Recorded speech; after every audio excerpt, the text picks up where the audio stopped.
সাথে গেস্ট হিসেবে রয়েছেন, কো-হোস্ট হিসেবে রয়েছেন বিশিষ্ট ইসলামী চিন্তাবিদ, শিক্ষাবিদ, গবেষক শাইখ আলামিন খান আলামিন মাদানী। আমরা থাকবো ঠিক ইনশাআল্লাহ 5টা পর্যন্ত। আপনারা আমাদের এই অনুষ্ঠান শুনে থাকবেন সপ্তাহে 4 দিন, রোববার 3টা থেকে 5টা, সোমবার 1টা থেকে 3টা, বুধবার 1টা থেকে 3টা এবং বৃহস্পতিবার 3টা থেকে 5টা। 4 দিন আমরা ইসলামের অনেক বিষয় নিয়ে কথা বলবো ইনশাআল্লাহ, কোরআন সহিহ হাদিসের আলোকে। সাথে সাথে আপনাদের করা ইসলাম বিষয়ক প্রশ্নগুলোর জবাবও দেব কোরআন সহিহ হাদিসের আলোকে। আজ আমরা সম্ভবত কথা বলবো ইবাদতের স্বাদ নিয়ে। ইবাদতের স্বাদ নিয়ে আমরা কথা বলবো আজকে।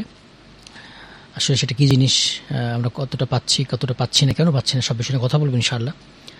আপনারা চাইলে আমাদের সাথে থাকতে পারেন আজকের বিষয় অথবা ইসলাম অন্য কোনো বিষয়। এসএমএস করতে পারেন, লিখতে পারেন PR space the name space the location space the question, এগুলো লিখে পাঠিয়ে দেবেন 26969 নাম্বারে। সরাসরি ফোনও করতে পারেন 09644500500 নাম্বারে, 09644500500 নাম্বারে।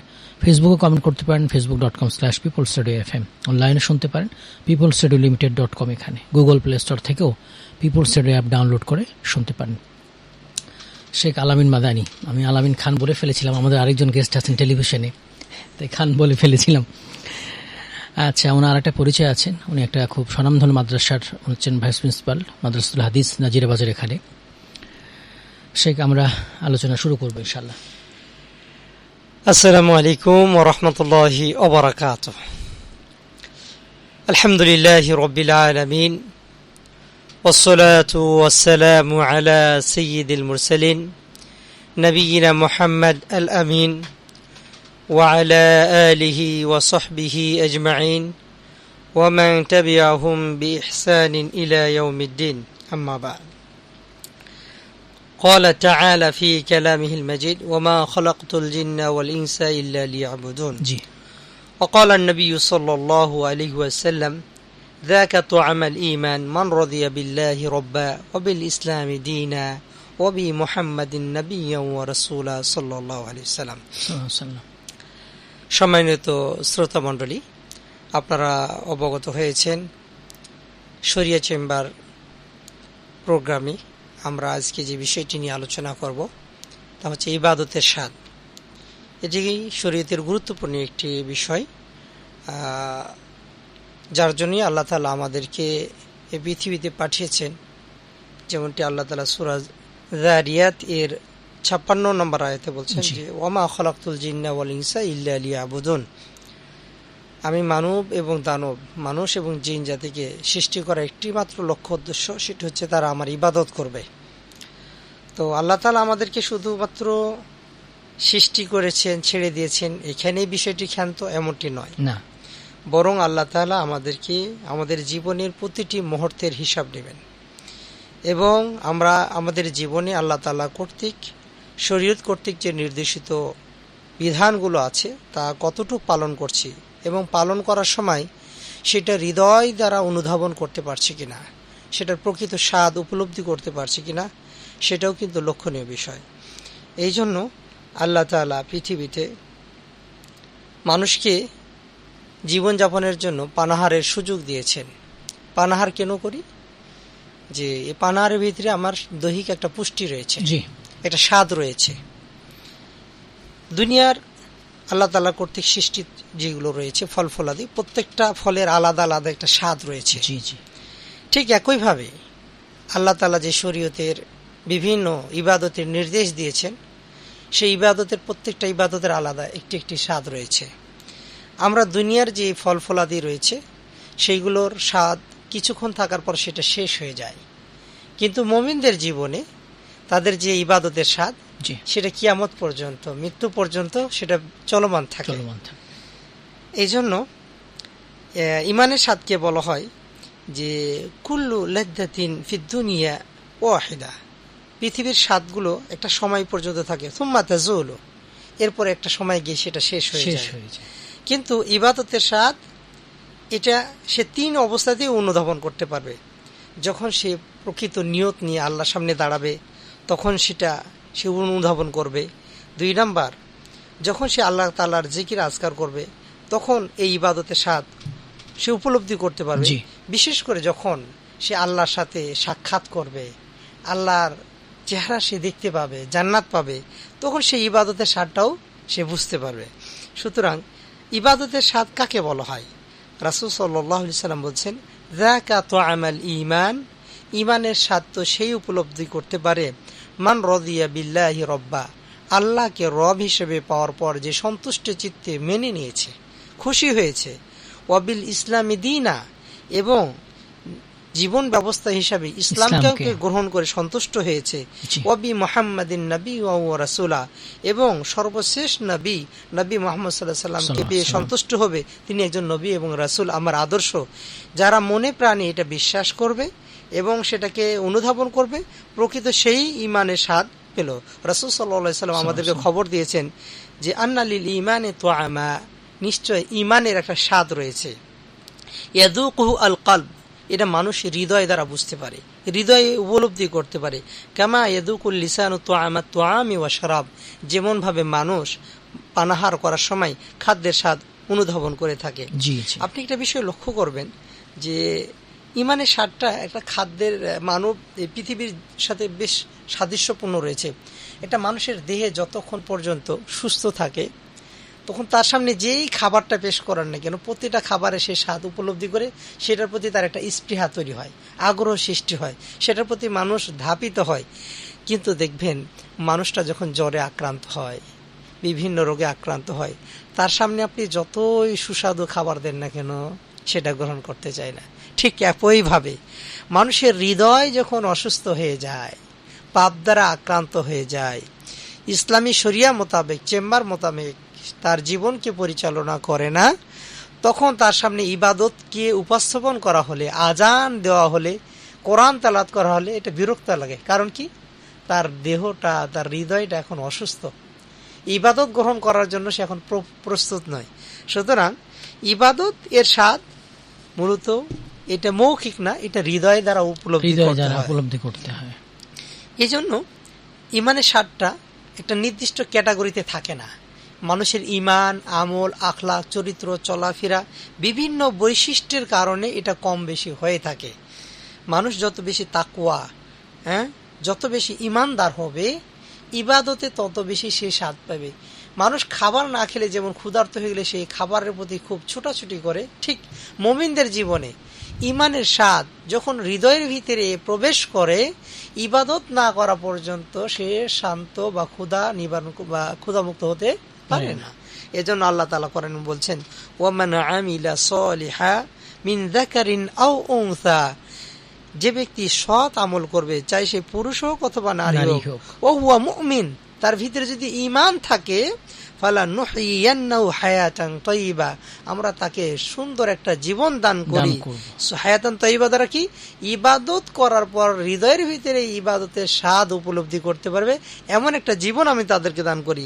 শুধু এখানেই নয়, ওয়ালা নাজিয়ান্নাহুম আজরাহুম বিআহসানি মা কানু ইয়ামালুন, সূরা নাহলের 57 নম্বর আয়াতে বলছেন যে তারা যে আমল করে এর প্রতিদান দুনিয়াতে যা স্বাদ পাবে তার চেয়ে উত্তম প্রতিদান আমি পরকালে তাদেরকে দান করব। সুবহানাল্লাহ। এই জন্য ইবাদত করার সময় অবশ্যই আপনার হৃদয়টা স্থির থাকবে, হৃদয়ের ভিতরে আল্লাহর ভালোবাসা থাকবে, হৃদয়ের ভিতরে ভয়, ভীতি, বিনয়, নম্রতা ভাব করবে।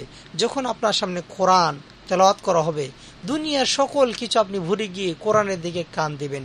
আব্দুল্লাহ ইবনে মাসউদ রাদিয়াল্লাহু তাআলা আনহু তিনি বলছেন যে ইদা ক্বাল আল্লাহ, যখন আল্লাহ তাআলা তোমাকে বলেন ইয়া আইয়ুহাল্লাযীনা আমানু, হে ঈমানদারগণ, ফারফা সামআক, তখন তোমার কানটাকে ওই আয়াতের দিকে তুমি লাগিয়ে দাও, মনোযোগ সহকারে শোনো। হয়তোবা আল্লাহ তাআলা তোমাকে এমন কিছু গুড নিউজ দিবে, সেটা তুমি শুনবা, আমল করে পরকালে নাজাত পাবা। অথবা ইয়া আইয়ুহাল্লাযীনা আমানু বলার পর এমন কিছু তোমার জন্য সতর্কবাণী দিবে, যেটা থেকে তোমাকে বাঁচতে হবে। তুমি যদি এখান থেকে বাঁচতে না পারো, তাহলে তোমার পরকাল শেষ হয়ে যাবে। সুতরাং আপনি যখন যে কোনো কাজ করে নেন, বিশেষ করে কোরআন তেলাওয়াত যখন করা হয়, তখন আপনার হৃদয়টাকে কোরআনের সাথে দিতে হবে। কারণ কি? আল্লাহ তাআলা কোরআনে বলছেন যে ওয়াইদা তুলিয়াত আলাইহিম আয়াতু যাদাতুহুম ঈমানা, যখন তাদের সামনে কোরআন তেলাওয়াত করা হয় ঈমান বেড়ে যায়। কি কারণে? কোরআনের বাণী শোনার সাথে সাথে তার হৃদয়ের ভিতরে ইবাদতের স্বাদটা জাগ্রত হয়। আর ইবাদতের স্বাদ যখনই তার হৃদয়ের ভিতরে জাগ্রত হবে তখনই তার ঈমান বৃদ্ধি পাবে এবং হৃদয়টা বিগলিত হবে।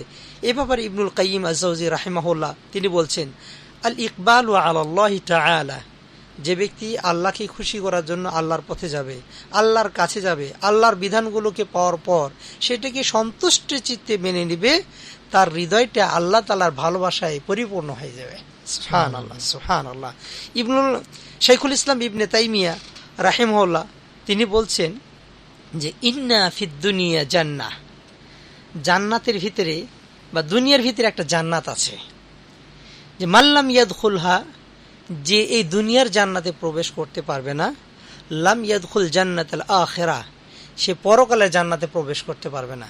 শাইখুল ইসলাম ইবনে তাইমিয়া রাহিমাহুল্লাহ এই তার উক্তি দ্বারা বুঝাতে চেয়েছে, দুনিয়াতে জান্নাত বলতে ইবাদতের সুখ, ইবাদতের স্বাদ। দুনিয়াতে যারা এই ইবাদতের স্বাদ, এই জান্নাতে প্রবেশ করতে না পারবে, ইবাদত আল্লাহ তাআলার শরীয়ত কর্তৃক, শরীয়ত চেম্বার কর্তৃক নির্দেশিত যে পথ আছে সেই অনুযায়ী যদি না করে, তো লাম ইয়াদখুল জান্নাতুল আখিরা, তাহলে পরকালে জান্নাতে সে প্রবেশ করতে পারবে না। সুতরাং এখান থেকে বোঝা যায় যে কেউ যদি পরকালে জান্নাতে প্রবেশ করতে চায়, তাকে পৃথিবীতে ইবাদতের স্বাদ প্রথমে উপলব্ধি করতে হবে। সে যদি এই স্বাদ উপলব্ধি করতে পারে তাহলে সে পরকালে জান্নাতে যেতে পারবে। একজন সালফি সালেহিন তিনি খুব গুরুত্বপূর্ণ একটা কথা বলেছেন যে মাসাকিনু আহলিদ দুনিয়া, দুনিয়ার যারা বাসী এরা মিসকিন, এরা গরিব, এরা অসহায়। কি কারণে? যে খরাজু মিনহা, দুনিয়া থেকে তারা বের হয়ে গেছে। ওমা দাকু আতিয়াবা মা ফিহা, এর মধ্যে যে সুন্দর স্বাদ, এর যে গুণাগুণগুলো রয়েছে, এর যে টেস্টগুলো রয়েছে সেগুলো তারা ভক্ষণ করতে পারে নাই। তাকে জিজ্ঞাসা করলো দুনিয়ার স্বাদ কি? তিনি বললেন মাহাব্বাতুল্লাহি তাআলা, আল্লাহ তাআলাকে ভালোবাসা। এরপর তিনি আরো বললেন যে ওয়া মারিফাতুহু, আল্লাহ তাআলার পরিচয় সম্পর্কে জানা, তার সিফাত, তার আসমা, তার নাম, তার পরিধি, তার কাজ কারবার ইত্যাদিগুলো যখন জানবে এবং আল্লাহ তাআলাকে স্মরণ করবে, তখনই তার হৃদয়ের ভিতরে ঈমানের স্বাদ জাগ্রত হবে। সেকে আমরা আলোচনা শুনবো ইনশাআল্লাহ। আমরা ইনশাআল্লাহ এখন একটু ফেসবুক লাইভের সাথে যাব আমরা। তো আমরা দর্শকদের, শ্রোতা বন্ধুদের জানিয়ে রাখি যে আমাদের পিপলস রেডিও 91.6 FM-এ আমাদের শরিয়া চেম্বার 4 দিন হচ্ছে। রোববার 3টা থেকে 5টা, সোমবার 1টা থেকে 3টা, বুধবার 1টা থেকে 3টা এবং বৃহস্পতিবার 3টা থেকে 5টা। 4 দিনে আমরা ইসলামের বিভিন্ন বিষয় নিয়ে কথা বলবো আর আপনাদের করা ইসলাম বিষয়ক বিভিন্ন প্রশ্নের জবাব দেবো ইনশাআল্লাহ কোরআন এবং সুন্নাহর আলোকে। আজ আমাদের সাথে ইবাদতের স্বাদ নিয়ে কথা বলছিলেন শাইখ আলামিন মাদানী। আমরা আলোচনা শুনছিলাম, এখন ইনশাআল্লাহ আরো আলোচনা শুনবো, তারপর ইনশাআল্লাহ আমরা একটু ব্রেকে যাবো, সে আলোচনা যাবো ইনশাআল্লাহ। আমরা আলোচনা করছি যেখানে ছিলাম আমরা আলোচনায়, যে এখানে আরেকজন সালফি সালেহিন তিনি বলছেন যে ইবাদতের স্বাদটা কেমন, মানে এর গুরুত্বটা কেমন। তিনি বলছেন ওয়াল্লাহি ইন্না লাফি, যে দুনিয়াতে যারা বসবাস করছে, বিশেষ করে বাদশাহ শ্রেণীর যারা রয়েছে, যদি তারা জানতো যে লাউ আলিমাহা আল মুলুকু ওয়া আবনাউল মুলুক, বাদশাহ, রাজা, চেয়ারম্যান, মেম্বার, এমপি, মন্ত্রী এরা যদি জানতো যে ইবাদতের স্বাদ কি, জালাদুনা বিসসুয়ুফি, তাহলে তারা আমাকে তরবারি দ্বারা আঘাত করতো, বলছে তোমরা পিছনে যাও, আমরা সামনের কাতারে থাকবো। ইবাদতের স্বাদ কি এটা যদি তারা জানতো, তাহলে এই বাদশাহ, এই রাজা, এই সরকারগুলো এই দুনিয়াতে যেমন অর্থ, গাড়ি বাড়ি ইত্যাদির জন্য একজন আরেকজনের সাথে মারামারি, দাঙ্গামা হাঙ্গামা নিয়ে আছে, সেটা না করে এই ইবাদতের ক্ষেত্রে তারা তরবারি দ্বারা নিম্ন শ্রেণীর মানুষগুলোকে প্রহার করে হলেও প্রথম কাতারে তারা জায়গা দখল করত। ইবাদতের একটা গুরুত্বপূর্ণ স্বাদ রয়েছে। তাহলে ইবাদতের স্বাদটা কি জিনিস এটা আগে বুঝতে হবে আমাদেরকে। আমরা যদি সহজভাবে বুঝাই, দেখবেন একজন মানুষ একটা উপন্যাসের বই পড়ছে, পড়তে পড়তে পড়তে তার উপন্যাসের ভিতরে নিজেকে এমন ভাবে মাধুরীতে মিশিয়ে নিয়েছে উপন্যাস, তখন তার ডানে বামে কে গল্প করছে তার কানে কিন্তু আসে না। তারপর খাবার টাইম ওভার হয়ে গেছে, তার কিন্তু স্মরণ থাকে না। ঠিক একইভাবে দেখবেন যারা খেলাধুলা পছন্দ করে তারা এই খেলা দেখতে দেখতে এতটা ব্যস্ত হয়ে গেছে যে দেখবেন নিজের পকেটের টাকা খরচ করে 3 ঘন্টা টিকিট কাটার জন্য লাইনে দাঁড়িয়ে থাকে, এবার প্রবেশ করার জন্য লাইনে 2 ঘন্টা দাঁড়িয়ে থাকে, এবার 3 ঘন্টা খেলা দেখে সম্পূর্ণ না খেয়ে, এবং প্রসাব পায়খানা যে চাপ এসেছে সেটাও তার উপলব্ধি নেই। মানে তার খেলার ভিতরে একটা নেশা তৈরি হয়ে গেছে, বই পড়ার ভিতরে একটা নেশা তৈরি হয়ে গেছে। ঠিক একই ভাবে দেখবেন বর্তমান ভার্চুয়াল জগৎ যে ফেসবুক, ইউটিউব, টুইটার আছে, এগুলোর সাথে মানুষের একটা নেশা তৈরি হয়ে গেছে, মনের একটা নেশা তৈরি হয়ে গেছে। এই নেশা তৈরি হওয়ার কারণে দেখবেন যে মোবাইল টিপতে টিপতে মনে করবে যে আমি আধা ঘন্টা টিপেছি, কিন্তু তার সময় 3 ঘন্টা হয়ে গেছে। হঠাৎ করে ঘড়ির দিকে তাকিয়ে দেখবে আমার অফিসে টাইম হয়ে গেছে। এই যে মোবাইলের সব প্রতি যে তার নেশা, ঠিক এটাকে নেশা বলা হয়, মনের মাধুরী দিয়ে সেটাকে গ্রহণ করা। হ্যাঁ, এই জন্য দেখবেন অনেক সময় মা বাবা বলে নাস্তা খাবার না, আসতেছে আর একটু বলেই তার 1 ঘন্টা চলে গেছে। তার মোবাইলের ভিতরে সে নিজেকে প্রবেশ করিয়েছে, ইউটিউবের মধ্যে সে নিজেকে প্রবেশ করেছে, উপন্যাস বা গল্প বা পত্রিকা পড়ার ক্ষেত্রে তার একটা নেশা তৈরি করতে পারছে। এই জন্য বাইরের যে কোনো গোলযোগ, যে কোনো সমস্যা তাকে বাধা সৃষ্টি করতে পারে না। কিন্তু ইমানের দেখবেন যখন কথা বলা হয়, বিশেষ করে এই মানুষগুলোই তাকে 1 পৃষ্ঠা কোরআন পড়তে দেন, সে 1 পৃষ্ঠা কোরআন পড়তে গিয়ে 5 থেকে 6 বার ঘড়ি দেখবে, সময় শেষ হচ্ছে না কেন। তার মানে কি, তার হৃদয়ের ভিতরে ওই যে মোবাইল টিপার প্রতি যে নেশা, আসক্ত সেটা তৈরি হয়েছে, কিন্তু কোরআন পড়ার প্রতি তার আসক্ত তৈরি না হওয়ার কারণে 1 পৃষ্ঠা কোরআন পড়তে গিয়ে বারবার মোবাইল দেখে যে কখন আমার শেষ করব। অথবা মনটা ওই জায়গাতে আছে, মনটা ওই জায়গাতেই আছে। এবং কি আরেকটা বিষয় দেখবেন, বিশেষ করে বর্তমান জামানে ইয়াং স্টার যারা রয়েছে, ইমাম সাহেব যদি দেখেন খুতবাতে দাঁড়িয়েছে, তিনি মসজিদে তো সবার শেষে এসেছে, বাইরে দাঁড়িয়ে আছে, দেখতেছে খুতবার টাইম 2 মিনিট পার হয়েছে, বারবার ঘড়ির দিকে তাকায়, বারবার ইমাম সাহেবের দিকে তাকায়, খুতবা কেন শেষ করে না। একই ভাবে ইমাম সাহেব যখন কোনো নামাজে সলাতে একটু লম্বা তেলাওয়াত করে, তখন দেখবেন মন থেকে যে ইমাম সাহেব কেন নামাজ তাড়াতাড়ি শেষ করে না, তার মানে কি এই ইবাদতের ভিতরে তার মন বসে নাই, এই ইবাদতে তার আসক্তি তৈরি হয় নাই, স্বাদ পাচ্ছে না। এই জন্য তার মনটা ওখানে যেন এমন হয়েছে সে একজন বন্দি খাঁচার পাখি, ছটপট করছে। আল্লাহর সাথে যেন নির্দিষ্ট কয়েক মিনিটের জন্য চুক্তি করে এসেছে, আমি জাস্ট 10 মিনিট তোমার জন্য মসজিদে থাকবো, এরপর আমি আর থাকতে পারবো না। কিন্তু সালাফদের জীবন ইতিহাস যদি খুঁজে দেখেন, আল্লাহু আকবার, যারা মসজিদে নববীতে গেছে, যারা বাইতুল্লাহ মক্কা শরীফে গেছে, দেখবেন রমজান মাসে যখন ইমাম সাহেব কোরআন তেলাওয়াত করেছে, একটা আযাবের আয়াত এসেছে, এই আযাবের আয়াতটা তিনি 1 বার 2 বার 3 বার তেলাওয়াত করেছে, সামনে আগাতে পারছে না, কেঁদে দিয়েছেন, নাকের পানি চোখের পানি একাকার হয়ে গেছে। কারণ কি, তারা এই তেলাওয়াতের ভিতরে স্বাদ, নিজেকে আসক্তি তৈরি করে তারা হৃদয় দিয়ে উপলব্ধি করতে পেরেছে যে কোরআনে কি বলছে। কিন্তু বড় আফসোসের সাথে বলতে হয়, আমাদের দেশে অনেক কারি দেখবেন আল্লাহ তাআলা অনেক সুন্দর কণ্ঠ দিয়েছে, গজবের আয়াত, আযাবের আয়াত, এটাও যখন তেলাওয়াত করে মধুর সুর লাগিয়ে সুরলিত কণ্ঠে একবারে তেলাওয়াত করতেছে, সেটা বুঝে না, মিনিং বুঝে না। তার ইবাদতের স্বাদ কোথা থেকে আসবে? আমি যখন তার মিনিংটা বুঝবো, এর অর্থটা যখন বুঝবো, তখন আমার হৃদয়ে আসবে। আপনি দেখবেন আমাদের দেশে হাজি যারা যায় হজ করতে, কাবা ঘর যখন তওয়াফ করে, তখন কিন্তু কাবা ঘরের গিলাফটা ধরে ঝুলে যায় যে আল্লাহ আমি তোমার ঘরে এসে গেছি, আল্লাহ তুমি আমাকে আরেকটু থাকার সুযোগ দাও। সে আল্লাহকে ডাকে, মুলতাজিম ধরে বুকে জড়িয়ে ধরে, এই বাইতুল্লাহর যে গেট আছে গেটটা ধরে সে ঝুলে যে আল্লাহ আমি তোমার দরবারে এসেছি। পুলিশ ধাক্কা দেয়, ভাই যাও যাও যাও, কিন্তু আমরা যাই না। ওই সময়তে গিয়ে ইবাদতের স্বাদটা আমাদের হৃদয়ে বেশি জাগ্রত হয়। বুঝতে পেরেছি, পিছন দিক থেকে একজন যে ধাক্কা দিচ্ছে তাকে কিন্তু কষ্ট লাগে, আমাকে আর একটু থাকতে দাও না কেন, আমাকে তাড়িয়ে দিচ্ছ কেন, আমি তো আমার রবের সাথে কথা বলতে এসেছি। ঠিক একইভাবে অন্য অন্য ইবাদত করার ক্ষেত্রে যখন আপনার হৃদয় এমন মনে হবে যে আমাকে মসজিদ থেকে ধাক্কা দিয়ে বের করিয়ে দিও না, দরজাটা বন্ধ করিও না, আমি আসর পর্যন্ত এখানে অপেক্ষা করব, মাগরিব পর্যন্ত অপেক্ষা করব, তখনই বোঝা যাবে আপনার হৃদয়ের ভিতরে ইবাদতের স্বাদ জাগ্রত হয়েছে, ঈমানের স্বাদ, আসক্তি আপনার হৃদয়ে জাগ্রত হয়েছে, তখনই কিন্তু আপনি ইবাদতের স্বাদ পাবেন। সম্মানিত শ্রোতা এবং দর্শক মণ্ডলী, এই জন্য ইবাদত কাকে বলা হয় এই জিনিসটা আমাদেরকে প্রথমে জানতে হবে। ইবাদতের ব্যাপারে শাইখুল ইসলাম ইবনে তাইমিয়া তিনি ব্যাপক একটা সংজ্ঞা দিয়েছেন যে আল ইবাদা হিয়া ইসমুন জামিউন লিকুল্লি মা ইউহিব্বুহুল্লাহু ওয়া ইয়ারদা। ইবাদত এমন সামষ্টিক কতক বিষয়ের নাম যে কাজগুলো আল্লাহ তাআলা ভালোবাসেন, যে কাজগুলোতে আল্লাহ তাআলা সন্তুষ্ট হন।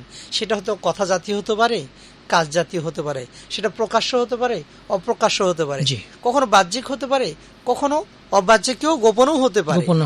এই জন্য ইবাদতটা শুধুমাত্র সলাত, সিয়াম, যাকাত, হজের মধ্যে সীমাবদ্ধ নয়, বরং এমনও কিছু কাজ রয়েছে আল্লাহ রাসূল সাল্লাল্লাহু আলাইহি ওয়াসাল্লাম বলছেন কুল্লু মা'রুফিন সাদাকাহ, প্রতিটি ভালো কাজ সাদাকা।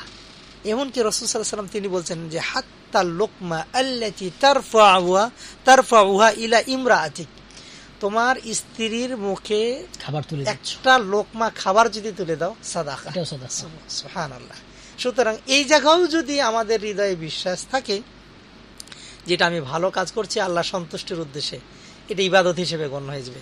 এই জন্য মানুষের জীবনে যে সময়গুলো আছে এটা দুই ভাগে বিভক্ত, তিন ভাগে বিভক্ত। এক, মানুষ উপকার লাভ করে। দুই, মানুষ উপকার লাভ করতে পারে না, ক্ষতিগ্রস্ত হয় না। তিন, মানুষ ক্ষতিগ্রস্ত হয়। কিভাবে? যে আমরা যে দৈনন্দিন সময়গুলো অতিবাহিত করছি, যেমন রাত্রে ঘুমের কথা বলেন, এই যে 3 বেলা খাবার গ্রহণ করা বলেন, এই উদাহরণটা দিয়ে আমরা যদি সামনে আগাই, একজন মানুষ যখন 3 বেলা খাবার খাবে, খাবার খাওয়ার সময় তার নিয়ত যদি থাকে যে এই খাবারটা আমার জন্য হালাল, আমি এই খাবারটা খাওয়ার পর আমার শরীরে পুষ্টি হবে, আমি আল্লাহ তাআলার ইবাদত ভালোভাবে করতে পারবো, এই নিয়ত নিয়ে যদি সে এই খাবারটা খায় তাহলে এই খাবারটা তার ইবাদত হিসেবে গণ্য হয়ে যায়। সুবহানাল্লাহ। ঠিক দ্বিতীয় নম্বর হচ্ছে কি, তার ক্ষতি হবে না, লাভ হবে না। সে খাচ্ছে কিন্তু পরকালেরও নিয়ত নেই, খাবারটা কিন্তু তার হালাল মুবাহ হিসেবে থাকবে, কিন্তু তার কল্যাণে আসবে না। 3 নাম্বার, যখন সে এই খাবারটা হারাম পন্থায় খাবে এবং অন্যায় পথে চলবে, তখন সেটা তার জন্য কিন্তু একটা হারাম হয়ে যায়। সুতরাং আপনার সাধারণ কাজগুলো, কথাবার্তাগুলো কখনো ইবাদতে পরিণত হয়, কখনো আবার আপনার জন্য হারামও হয়ে যায়। এই জন্য রাসূল সাল্লাল্লাহু আলাইহি ওয়াসাল্লাম বলছেন, মানুষ এমনও কথা বলে যে কথাটা আল্লাহকে খুশি করার নিয়তই ছিল না, কিন্তু আল্লাহ তাআলা কথাটাকে এমনভাবে পছন্দ করেছেন যে সে হারাম থেকে বেঁচে থেকেছে, আল্লাহ তাআলা এটা কবুল করে নিয়েছেন। অথবা এমন কিছু মস্করা করে সে কথা বলেছে, কখনো ভাবতে পারে না আল্লাহ তাআলা অসন্তুষ্ট হবে, কিন্তু আল্লাহ তাআলা এখানে অসন্তুষ্ট হয়ে গেছেন। এই জন্য আমরা যখন ইবাদত করব তখন আমাদের নিয়তটাকে পরিশুদ্ধ করতে হবে। এই জন্য রাসূল সাল্লাল্লাহু আলাইহি ওয়াসাল্লাম বলছেন, নিয়াতুল মুমিনি খায়রুম মিন আমালি, মুমিনের নিয়ত তার আমলের চাইতে শ্রেষ্ঠ। এই জন্য আপনি ইবাদত করার সময় যদি মনে করেন রাত্রে আমি ঘুমাতে যাচ্ছি, এই ঘুমানোর সময় যদি মনে করেন যে আমি এখন তাড়াতাড়ি ঘুমিয়ে গেলাম, আমি কিয়ামুল লাইল তাহাজ্জুদ পড়ব শেষ তৃতীয়াংশে, এই নিয়ত করে যদি ঘুমান, এই ঘুমটা আপনার ইবাদত হিসেবে আল্লাহ কবুল করে নেয়। হাসান দর্শক, আমরা একটা প্রশ্ন আসছে, আমাদের এক ভাই প্রশ্ন করেছেন ফেসবুকে, আমরা ইনশাআল্লাহ জবাব দেই, তারপর ইনশাআল্লাহ আলোচনা যাব ইনশাআল্লাহ। প্রশ্নটা হচ্ছে, মসজিদে সালাতের ব্যবস্থা না থাকলে পাশের বাড়িতে মহিলারা জুমার সালাত আদায় করতে পারবে কিনা ইমামের সাথে? এক্ষেত্রে জুমার জন্য যে শর্ত আছে, বিশেষ করে জুমা সালাত অংশগ্রহণ করার জন্য বেশ কয়েকটা শর্ত রয়েছে। সেটা হচ্ছে আপনার জামে মসজিদ হতে হবে, জামে মসজিদ হতে হবে। 2 নাম্বার বিষয় হচ্ছে আপনার ওই জায়গাটা কিন্তু অফকৃত হতে হবে, মসজিদের জন্য সবার জন্য অনুমোদিত হতে হবে। তো এখানে যে মহিলাদের জন্য, অর্থাৎ মসজিদে যদি ব্যবস্থা না থাকে তাহলে বাসায় পড়তে পারবে কিনা, এক্ষেত্রে আমরা জানি যে জুমার সালাতটা মহিলাদের জন্য এটা কি অপরিহার্য, এটা সুন্নাহ। চাইলে সে বাসায়ও পড়তে পারে, চাইলে মসজিদেও পড়তে পারে, সুযোগ থাকলে। যেহেতু মসজিদে ব্যবস্থা নেই, তার জন্য সুযোগও নেই, এলাকাবাসীকে কথা বলে সে ব্যবস্থা প্রথমত করবে। আর ইমামের সাথে বাসা থেকে ইক্তেদা করা, এটা জুমার সালাতের জন্য তাদের যথেষ্ট হবে না। তার নিয়তের জন্য সওয়াব পেয়ে যাবে, কিন্তু এটা সুন্নাহ মোতাবেক হবে না। যে কোনো সালাতই হবে না, যে কোনো সালাতই হবে না, বাসায় নেই, এটা বলে ইনফিসাল, দুইটার মধ্যে পার্থক্য হয়ে যায়। যদি মসজিদে ব্যবস্থা থাকে অবশ্যই আপনাকে মসজিদে অংশগ্রহণ করতে হবে, আর যদি ব্যবস্থা না থাকে আপনি বাসায় আলাদা করে পড়ে নেন। যদিও আপনি মাইকে শুনতে পান, তবেও আপনাকে কি করতে মসজিদে অংশগ্রহণ করতে হবে। জাযাকাল্লাহ খাইর। ভাই, আপনার প্রশ্ন আমরা জবাব দিয়েছিলাম, আপনি হয়তো শুনেন নাই, কালকেও এই প্রশ্নের জবাবটা দিয়েছিলাম, আপনি আজকেও করেছেন, আমরা জবাব দিয়েছিলাম, কালকে শেখ মাহবুব মাদানী ছিলেন, জবাব দিয়েছিলাম। শেখ, আমরা আলোচনায় যাব, আর একটা প্রশ্ন আসছে, আমরা ইনশাল্লাহ পরে জবাব দেব, আলোচনায় যাব। বন্ধুরা, আপনারা শুনছেন পিপলস রেডিও 91.6 FM, চলছে শরিয়া চেম্বার। আমরা সপ্তাহে 4 দিন থাকি, রোববার 3টা থেকে 5টা, সোমবার 1টা থেকে 3টা, বুধবার 1টা থেকে 3টা এবং বৃহস্পতিবার 3টা থেকে 5টা। প্রত্যেকদিন আমরা 4 দিনেই বিভিন্ন ইসলাম বিষয় নিয়ে কথা বলছি, আর আপনাদের করে ইসলাম বিষয়ে বিভিন্ন প্রশ্নের জবাব দিয়েছে কোরআন এবং সহিহ সুন্নাহর আলোকে। আজ আমরা কথা বলছিলাম ইবাদতের স্বাদ নিয়ে। আলোচনায় রয়েছেন শেখ আলামিন মাদানী। শেখ, আমরা আলোচনায় যাবো ইনশাআল্লাহ। আমরা আলোচনা করছিলাম ইবাদতের স্বাদের পরিচয় বিষয় নিয়ে। এখন আমরা ফোন নিয়ে আসি। জি, আসসালামু আলাইকুম। জি বলুন, কে বলছেন? ওয়ালাইকুম আসসালাম। প্রশ্ন করবেন। আমার প্রশ্ন হচ্ছে 4টা। মানে প্রথম প্রশ্ন হচ্ছে যে হুজুর, কোনো মা যদি না জেনে কোনো সন্তানের গয়না মানে লাভের একটা সুদে, হ্যাঁ, এই সন্তান ওইটা গ্রহণ করতে চায় না, যে আমি সুদ দিব না আর নিব না, এখন তাহলে কি করানো উচিত? এই 1 নম্বর। দ্বিতীয় হচ্ছে, জি আরেকবার বলবেন, আরেকবার প্রথম প্রশ্নটা আরেকবার।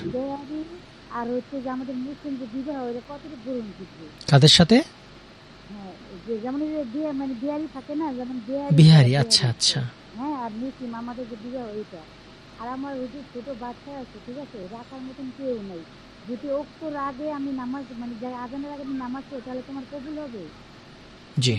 4 নম্বর হচ্ছে যে তাহাজ্জুদ নামাজ কি এটা সুন্নাত নাকি নফল, জানলে ভালো হতো। আপনার প্রথম প্রশ্নটা কি ছিল?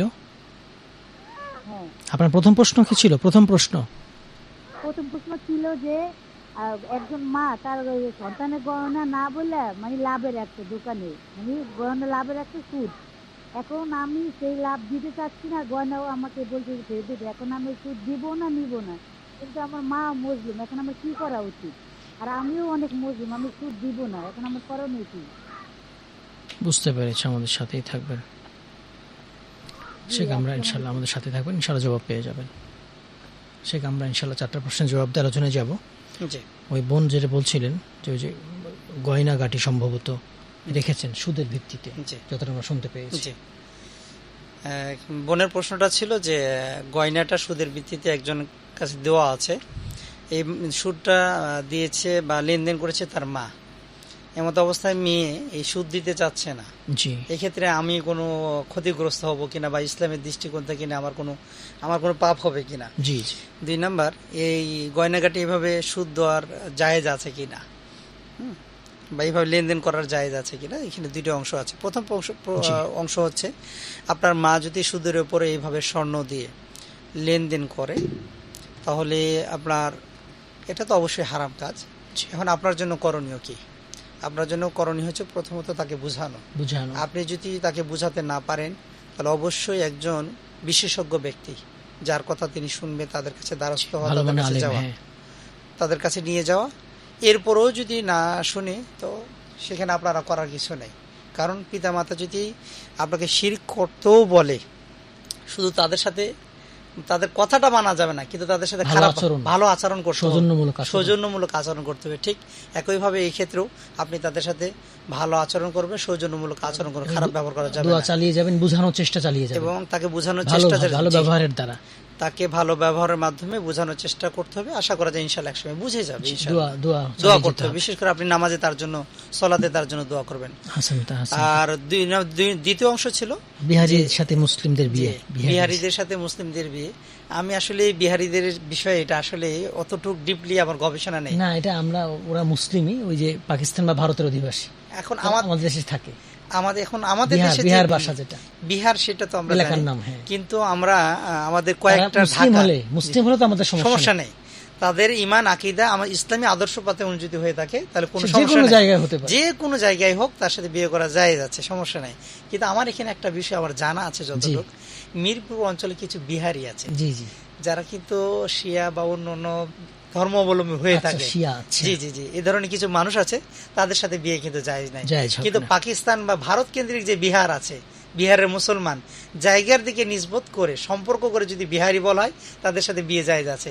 কিন্তু আমাদের দেশে যেগুলো আপনার বিহারি নামে আছে, এর কিন্তু আকীদাগত একটু সমস্যা আছে, তাদের থেকে বেঁচে থাকাটা ভালো, যদি তারা শিয়া হয়ে থাকে, অন্য কিছু হয়ে থাকে। জি, তাহলে ভালো করে জেনে নেবেন আপনারা, এটা জেনে নিয়ে তারপরে সামনে আগাতে হবে। ছোট বাচ্চা আছে, ওয়াক্ত শুরু হওয়ার আগে সালাত পড়তে পারবেন কিনা? সালাতের যেগুলো শর্ত আপনার, তার মধ্যে হচ্ছে কি দুখুলুল ওয়াক্ত, অর্থাৎ সালাতের সময় হওয়া, প্রবেশ করা।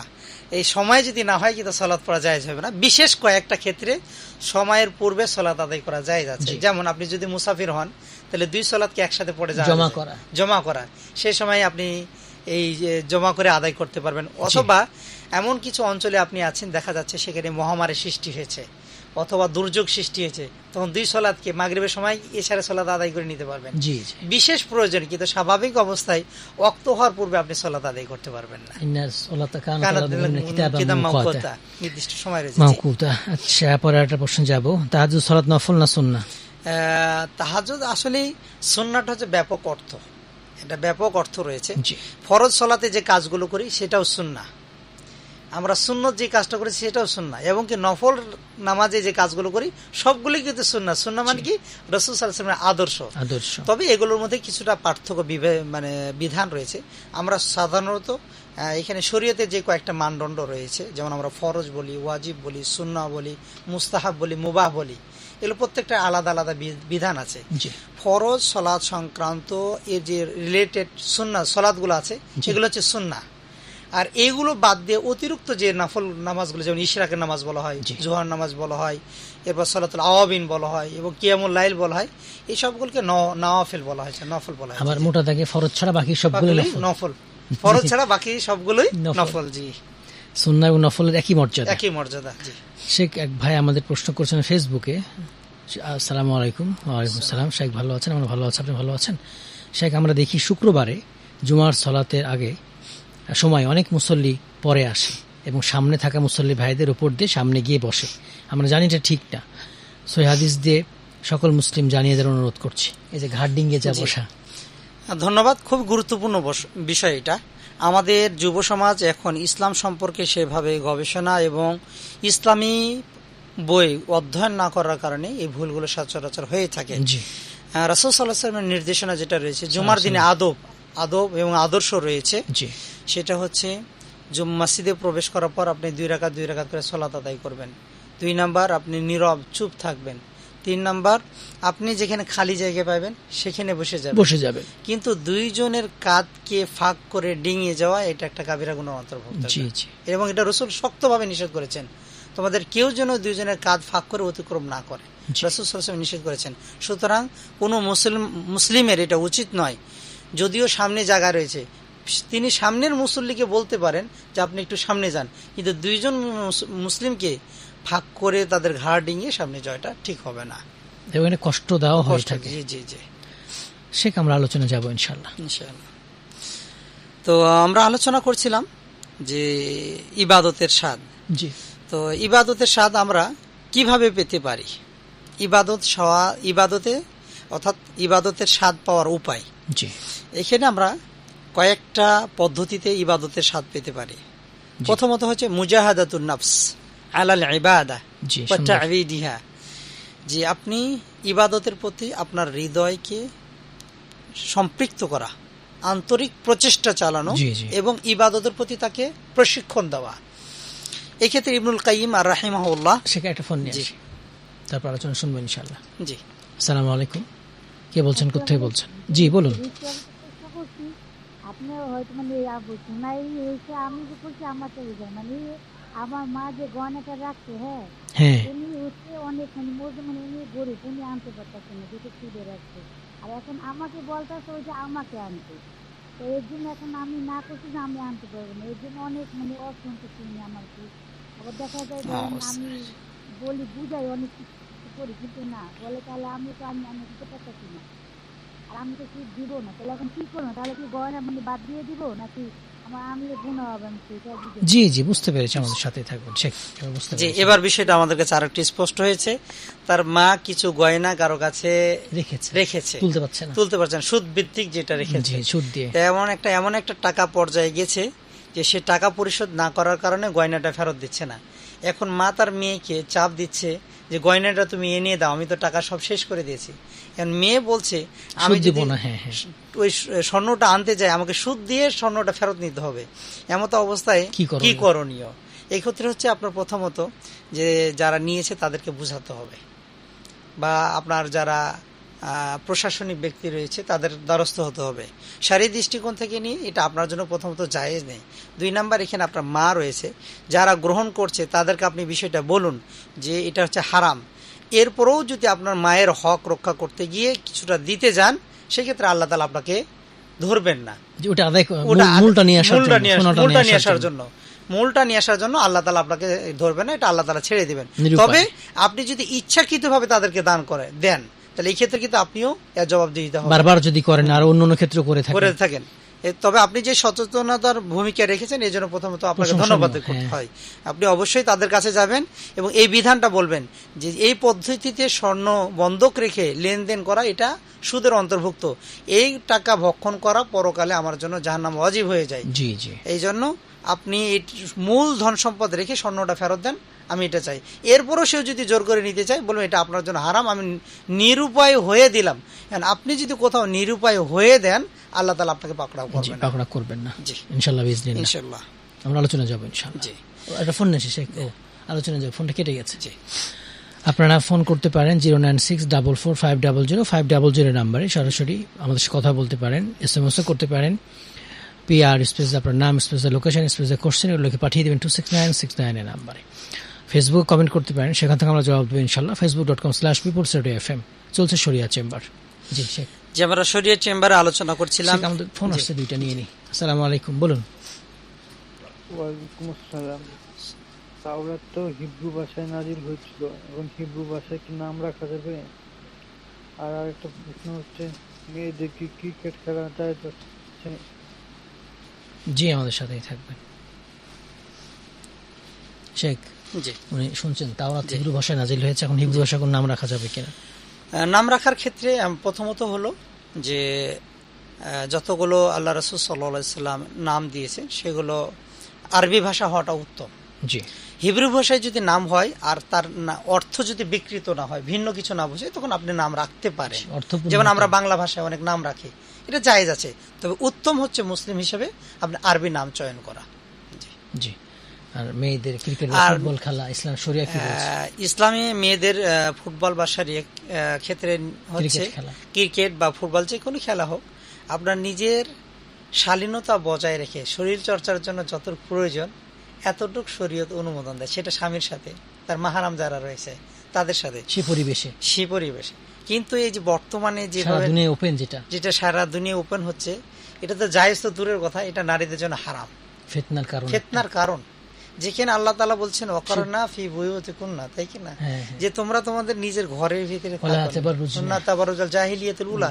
ইয়াতের ব্যাখ্যায় আব্দুল্লাহ ইবনে মাসউদ রাদিয়াল্লাহু তাআলা তিনি বলছেন যে ওয়ালা তাবারুজনা তাবারুজাল জাহিলিয়াতুল উলা, এর ব্যাখ্যা আমরা নবীদের জামানায় অর্থাৎ রাসূলের জামানায় আমরা যেটা জানতাম, যেই কারণে এই কোরআনে আয়াতটা নাজিল হয়েছে, সেই সময় নারীরা পর্দা করত, মাথায় ঘোমটা দিত, ওড়না দিত, লম্বা ঢিলা ঢালা পোশাক পরতো।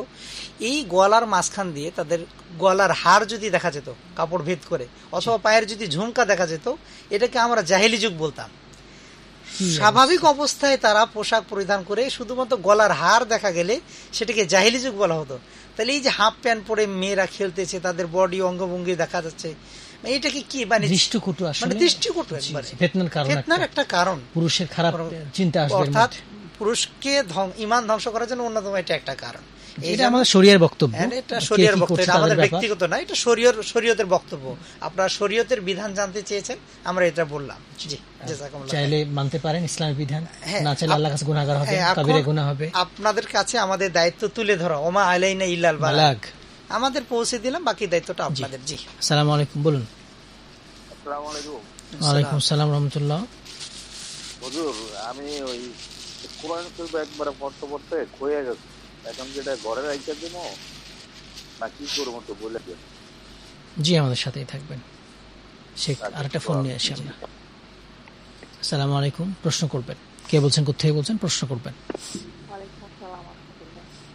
জি, আমার প্রশ্ন, মৃত্যুর আগে সাদাকায়ে জারিয়া হিসেবে কি রেখে যাওয়া যায় মুসলমানদের, বলবেন। সুন্দর। জি, আমাদের সাথে থাকবেন। আসসালামু আলাইকুম, কে বলছেন, কোথায় বলছেন, প্রশ্ন করবেন। আসসালামু রাহমাতুল্লাহ। জি, বলুন, আপনার প্রশ্ন করবেন। হ্যাঁ, শুনছি, বলুন। 5,000 টাকা দিচ্ছি, উনি আমাকে প্রতিদিন 40 টাকা করে দেয়। এখন দেওয়ার পরে ওটা আমার কাছে, আপনার কাছে ফোন করছিলাম, আপনি বলছেন এটা লোনের মতো সুদ হয়ে যায়। তারপরে আমি মসজিদের ইমাম সাহেব ডেকে নিয়ে আসছি, আর তারপরে উনি সুদটা ফিক্স করে দিচ্ছে, আমার লাভের অংশটা আমার ফিক্স করে দিচ্ছে, কত পাবো। আর 2 নাম্বার প্রশ্ন হলো, ভাই বোনের যে একটা সম্পর্ক আছে, এটা কি দুইটার উপরই শেষ নাকি? আর 3 নাম্বার প্রশ্ন হলো, যে আহলে হাদিস আহলে কোরআন নিয়ে আলেমরাই কটাক্ষ করে, এই ব্যাপারে যদি কিছু বলতে। জি, আমাদের সাথেই থাকবেন। আসসালামু আলাইকুম, প্রশ্ন করবেন। ওয়ালাইকুম আসসালাম, হুজুর ভালো আছেন? আলহামদুলিল্লাহ, বলুন। হুজুর, রবিউল আউয়ালের বিষয়টা একটু বলবেন, আর রবিউল আউয়ালে কয় তারিখে রোজা রাখা মানে সহি হবে, এটা একটু বলবেন, ঠিক আছে? জি, সেই আমাদের কিছু প্রশ্ন আছে, আমরা ইনশাল্লাহ জবাব দেব, বিরতিতে যাবো একবার ইনশাল্লাহ। ওই যে যেটা বলছেন যে কোরআন নষ্ট হয়ে গেছে, পড়ার উপযোগী নয়, এখন এটা কি করবে? পুড়ে ফেলবে না পানিতে ফেলে দিবে না কি করবে? পুঁতে ফেলবে। এই ক্ষেত্রে যে বিষয়টি দেখতে হবে আসলে কোরআনের কোনো মানে ছিঁড়ে গেছে কিনা। যদি ভালো থাকে তাহলে বর্তমান বাজারে এই কোরআনটাকে নতুন করে বাইন্ডিং পাওয়া যায়। জি, প্রথমত বলবো, এই কোরআনটাকে আপনি কোথাও নষ্ট বা পানিতে ফেলা বা পুড়িয়ে দেওয়া এই কাজটা না করে কোনো একজন বাইন্ডিং দোকানে দিয়ে আপনি কোরআনটা বাধাই করে নেবেন, প্রথম কাজ চেষ্টা করবেন এটা। 2 নাম্বার হচ্ছে, যদি এটাকে বাইন্ডিং করে পড়ার উপযুক্ত না থাকে, তখন সেটাকে একটা নিরাপদ যে সকল পানিগুলো পবিত্র ফ্রেশ আছে সে সকল পানিতে দিয়ে দাও, অথবা কোনো একটা জায়গাতে পুঁতে রাখা। কিন্তু আগুন দিয়ে পোড়ানোর ব্যাপারে মতামত আছে না পোড়ানো, এটাকে ইহতারাম কালামুল্লাহ, আল্লাহ তাআলার কথাকে সম্মান করানোর জন্য। আসান্দা, পরের প্রশ্ন যাব। মৃত্যুর আগে কি কি সাদাকা জারিয়া করতে পারি আমরা? মৃত্যুর আগে সাদকায়ে জারিয়া অনেকগুলো আমল আছে, যেটা রাসূল সাল্লাল্লাহু আলাইহি ওয়াসাল্লাম বলেছেন যে ইদা মাতাল ইনসান ইনকাতা আমালু, মানুষ যখন মরে যায় তখন সকল আমল বন্ধ হয়ে যায়, ইল্লা মিন সালাসা, 3টে ব্যতীত।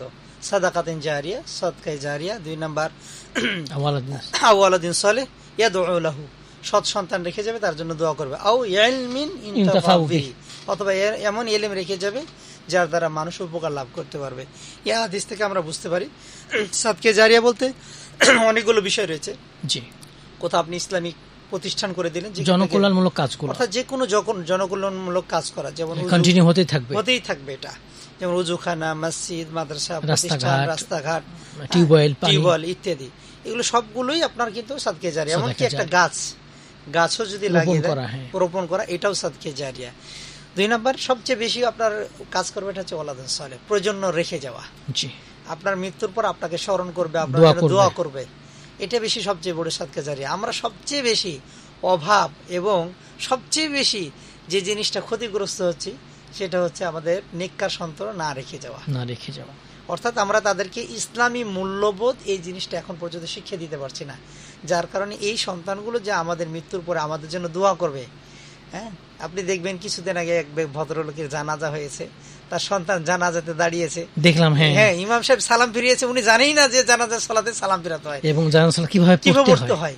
তাহলে আফসোস, এই একটা বাবার জন্য আফসোস এটা, যে এমন সন্তান রেখে গেল, তার শেষ আনুষ্ঠানিকতা এই জিনিসটা সে তার সন্তানকে শেখাতে পারে না।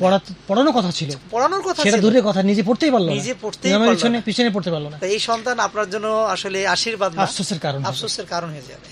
এই জন্য যতটুকু পারেন আপনার ঘরে যে সন্তানগুলো আছে তাদেরকে কোরআন শিক্ষা দেন, ইসলামী মূল্যবোধ শিখিয়ে দেন, ইসলামী শরীয়তের বিধানগুলো তাদেরকে শেখান।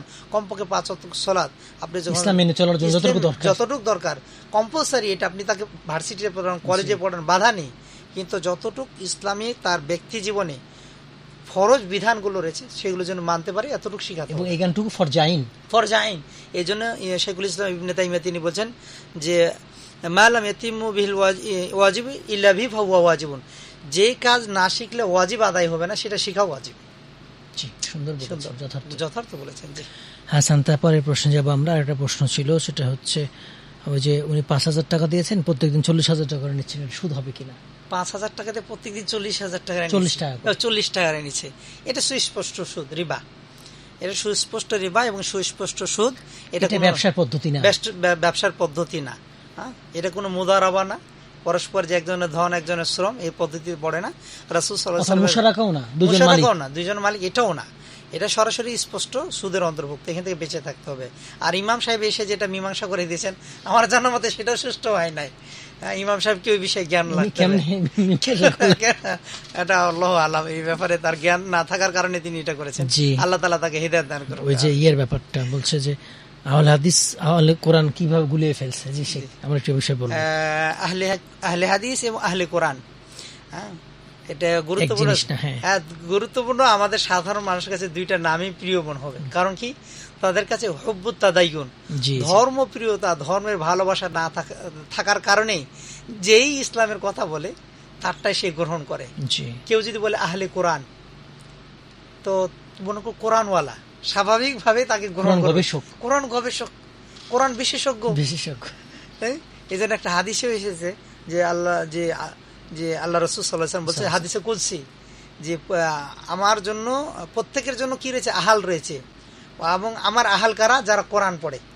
ওই দিক থেকে তারা বলে কি, হ্যাঁ, এই জন্য তাদেরকে আহলে কোরআন বলা যাবে না। আহলে কোরআন কারা, যারা রাসূল সাল্লাল্লাহু আলাইহি ওয়াসাল্লামের সুন্নাহ হাদিসকে অস্বীকার করে শুধুমাত্র মনে করে আমাদের জীবন ব্যবস্থা শুধুমাত্র কোরআন, অর্থাৎ রাসূল সাল্লাল্লাহু আলাইহি ওয়াসাল্লামের সুন্নাহ এবং হাদিসকে মানে না, তারাই নিজেদেরকে আহলে কোরআন দাবি করে। মূলত এরা আহলে কোরআন না, এরা হচ্ছে কোরআন অস্বীকারী। জি জি, এরা কোরআন অস্বীকারী, আর আমাদের দুটাই অস্বীকারী। আপনি যদি দেখেন তাদের যে থট গুলো আছে, তাদের যে চিন্তা ভাবনা গুলো আছে, এটা এই যে বিগত 15-20 বছর বা 30 বছর বা 50 বছর আগে যে আবিষ্কার হয়েছে তা কিন্তু না, এটা আরো 500 বছর আগে আবিষ্কার হয়েছে, সেইগুলো তারা কপি পেস্ট করতেছে। আর এটা কারা করেছে, প্রাচ্যবিজ্ঞ যারা ছিল, যারা প্রাচ্যবিদ ছিল, যারা মুস্তাশরিকিন, তারা মধ্যপ্রাচ্যে এসে জ্ঞান অর্জন করে ইসলামের যে সাংঘর্ষিক তাদের দৃষ্টিতে সেই জায়গাগুলো নোট করে তারা বলছে সুন্নাহ মানা যাবে না, আর ওটাকে মুসলমানরা গ্রহণ করেছে। লা হাওলা ওয়ালা কুওয়াতা ইল্লা বিল্লাহ। ইসলামই মানতে পারবা না, সালাতই পড়তে পারবা না, হাদিস পড়তে পারবা না। হ্যাঁ, এইজন্য আপনি যদি দেখেন যে আপনাকে বলা হচ্ছে যে সালাত কয় ওয়াক্ত আমরা পড়বো, 5 ওয়াক্ত, তাই কিনা? আপনি কোরআনে কোন আয়াত দিয়ে সাব্যস্ত করবেন, তাই কিনা? আমি একটা নারীকে বিয়ে করব, বিয়ের সময় কি বলবো, কোথায় পাবেন? মোহর, আযান কোথায় পাবেন? আযান কোথায় পাবেন আপনি? সালাতের পদ্ধতি, সালাতের রাকাত আপনি কোথায় পাবেন? হ্যাঁ জি, সেখানে সুন্দর বলেছেন। আর আরেকটা বিষয় এখানে, আহলুল হাদিস। আহলুল হাদিস কারা? আহলুল হাদিস যারা ভালো, এটা বলতে হবে। হ্যাঁ, যারা আহলুল হাদিস তারা কিন্তু রাসূল সাল্লাল্লাহু আলাইহি ওয়াসাল্লামের সুন্নাহ এবং কোরআন দুইটাকে সামনে রেখে সালফি সালিহিন সাহাবাদের মত অনুযায়ী, বুঝ অনুযায়ী যারা জীবন যাপন করে তাদেরকে আহলুল হাদিস বলে। এজন্য আহলে কোরআন যেমন বাতিল, আবার আহলে হাদিস যেমন বাতিল মনে করবেন না। এরা কিন্তু সালফি সালিহিনের মানহাজ অনুপাতে কোরআনকে সর্বপ্রথম শরীয়তের উৎস, দ্বিতীয় নম্বর সুন্নাহকে উৎস মনে করে সালফি সালিহিন এবং সাহাবীদের মানহাজকে যারা অনুসরণ করে তারাই হচ্ছে আহলুল হাদিস। গুলিয়ে ফেলবেন না। এজন্য আহলে কোরআন এরা হচ্ছে বাতিল ফিরকা, এদের মত এবং এদের আদর্শ, এদের থট, সব বাতিল, এটা গ্রহণ করা যাবে না। আহলুল হাদিস আপনি যেখানেই শুনবেন আপনারা সেটা বিচার বিশ্লেষণ করে শুনে নেবেন। আসলে কথিত আহলুল হাদিস মানে শুধু নামে আহলে হাদিস, কিন্তু তাদের মানহাজ, তাদের আমল আখলাক, হ্যাঁ, অনেকটাই দেখা যাচ্ছে গ্যাপ রয়েছে, তারা কিছুই জানে না। ওইদিকে বিবেচনা না করে আহলুল হাদিস যারা বিশেষজ্ঞ রয়েছে, যাদের কিতাব আছে, লেখনী আছে, তাদের বইগুলো পড়ে আপনারা মন্তব্য করবেন। জি, সুন্দর বলেছেন। রবিউল আউয়ালে কোনো সিয়াম আছে কিনা রাসূলের জন্মদিনে? জি, গুরুত্বপূর্ণ প্রশ্ন। এটা আজকে আলোচনার টপিক হলে ভালো হতো। জি, সমসাময়িক ঈদে মিলাদুন নবী, যেটা আমরা কথা বলেছি, যেটা কথা বলা হয়েছে। তো আসলে রাসূল সাল্লাল্লাহু আলাইহি সাল্লামের জন্ম উপলক্ষে আমাদের করণীয় কি, বর্জনীয় কি, এই বিষয়গুলো একটু আমাদের স্টাডি করা দরকার। রাসূল সাল্লাল্লাহু আলাইহি সাল্লামের জীবনী উপলক্ষে, জন্ম উপলক্ষে সাহাবাদের আমল কি ছিল, আমাদের এটা দেখবো যে তারা রোজা রেখেছে কিনা, সিয়াম রেখেছে কিনা। তারা যদি সিয়াম রাখে আমরাও রাখবো, যদি তা না রেখে থাকে আমরা রাখবো না। আমরা কোরআন এবং সুন্নাহ স্টাডি করার পর আমরা যতটুকু পেয়েছি, রাসূল সাল্লাল্লাহু আলাইহি ওয়াসাল্লামের জন্ম উৎসব সম্পর্কে সাহাবী কোনো জন্ম উৎসব পালন করেন নাই, ঈদে মিলাদুন্নবী পালন করেন নাই, সিয়ামও রাখেন নাই। রাসূলুল্লাহ সাল্লাল্লাহু আলাইহি ওয়াসাল্লাম শুধু নিজেই আল্লাহ তাআলার শুকরিয়া করার জন্য সিয়াম রেখেছেন, এবং তিনি বছরে একটা না প্রত্যেক সপ্তাহে, এটা বাৎসরিক না, এটা সাপ্তাহিক ছিল। ইয়ামুল ইসনাইন, সোমবার এবং বৃহস্পতিবার। আমরা যদি ধরেই নিই যে রাসূল সাল্লাল্লাহু আলাইহি ওয়াসাল্লাম তার জন্ম উৎসবের জন্য তিনি সিয়াম পালন করেছেন, তাহলে বৃহস্পতিবারও কি তিনি জন্মগ্রহণ করেছেন? সোমবারটা মেনে নিলাম, তাহলে বৃহস্পতিবার কি বলবেন? রাসূল সাল্লাল্লাহু প্রত্যেক মাসে 3টা রোজা রেখেছেন, আইয়ামে বীজ, সেটা কেন রেখেছেন? 13, 14, 15। সুতরাং এই যে রাসূল সাল্লাল্লাহু আলাইহি ওয়াসাল্লামের সিয়াম পালন করা, এটা কিন্তু তার জন্ম উৎসব সম্পর্কে ছিল না, এটা তার একটা সুন্নাহ ছিল। এবং ইসলামে কারো জন্মদিন পালন নেই। জি হাসান, তা আমরা একটা ছোট্ট বিরতি নিব, তারপর ইনশাআল্লাহ আবারও ফিরে এসে আলোচনা শুনবো। ইবাদতের স্বাদ নিয়ে কথা বলছিলাম, আমাদের সাথে রয়েছেন শাইখ আলামিন মাদানী। আপনারা শুনছেন পিপলস রেডিও 91.6 FM। আমরা ঢাকা থেকে অনুষ্ঠান করে থাকি। আর আমাদের অনুষ্ঠানের নাম হচ্ছে শরিয়া চেম্বার। 4 দিন করে থাকি। রোববার 3টা থেকে 5টা, সোমবার 1টা থেকে 3টা, বুধবার 1টা থেকে 3টা এবং বৃহস্পতিবার 3টা থেকে 5টা। আমরা কিছুক্ষণ ফেসবুক লাইভে থাকি, তারপরেও আমরা রেডিওতে থাকি। রেডিওতে আজকে 5টা পর্যন্ত থাকবো ইনশাআল্লাহ। আপনারা আমাদের সাথেই থাকবেন। আমরা একটা ছোট্ট বিরতি নেব এখন।